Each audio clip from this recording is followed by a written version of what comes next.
পুষ্করদা, তাহলে তুমি ডাক্তারি পড়তে যাচ্ছ বলো? আমার মতো গরিবের পক্ষে ওই বিলেতে যে ডাক্তারি পড়া কিছুতেই সম্ভব নয়। না না পুষ্করদা, তুমি নিশ্চয়ই ডাক্তারি পড়বে। তুমি ডাক্তারি না পড়লে এই গ্রামের মুখ উজ্জ্বল হবে কেমন করে? তোমার মুখের দিকে চেয়ে এই গ্রামের মানুষ যে বসে আছে, তুমি ডাক্তারি শিখবে, তুমি এই গ্রামে এসে ডাক্তারি করবে, তবেই না সবাই শান্তি পাবে।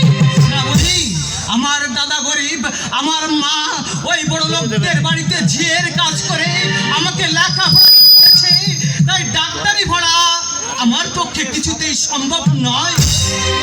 পুষ্করদা, এমন করে তুমি ভেঙে পড়ো না। তোমার দাদা আছে, মা আছে, আমি আছি। দেখো, একটা উপায় নিশ্চয়ই হয়ে যাবে। শ্রাবণী, তাই যদি হয়, কিন্তু ডাক্তারি পড়তে গেলেই অনেক টাকার দরকার। আমার দাদার পক্ষে এতগুলো টাকা কিছু জোগাড় করা সম্ভব নয়। শ্রাবণী, তুমি ভেবো না পুষ্করদা, একটা ব্যবস্থা নিশ্চয়ই হবে। আর কটা তো দিন, তুমি ডাক্তার হয়ে ফিরে এলে সবচেয়ে বড় খুশি যে তোমার পরিবার হবে, আমি হব। তুমি কি সেটা চাও না? শ্রাবণী, আমি বিলেতে চলে গেলে তুমি তুমি আমাকে ভুলে যাবে না তো শ্রাবণী? না না, তোমাকে আমি ভুলে যাব এই যে অসম্ভব। তুমি আমার শয়নে স্বপ্নে, তুমি আমার মনের মানুষ। তোমাকে ভুলে গেলে সেদিন যেন আমার মৃত্যু হয়।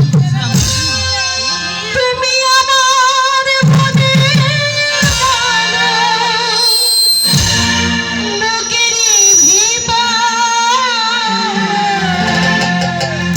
তুমি আমার মনের মানুষ, বুকেরই ভিতর। তুমি আমার জান বন্ধু, অন্তরের অন্তর। তুমি আমায় করো না কোনদিনও পর। তুমি আমার মনের মানুষ, মনেরই ভিতর। তুমি আমার মনের মানুষ, বুকেরই ভিতর।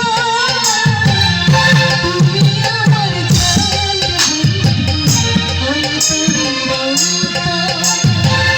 তুমি আমায় করো না কোনদিনও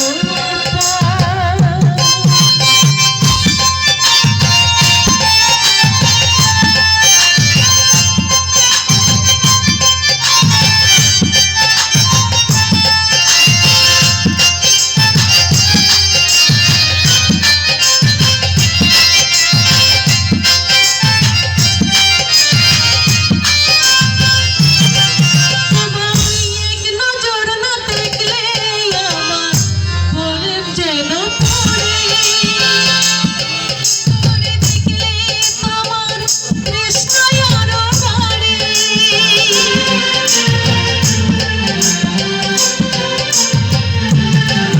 তোমার এক নজর না দেখলে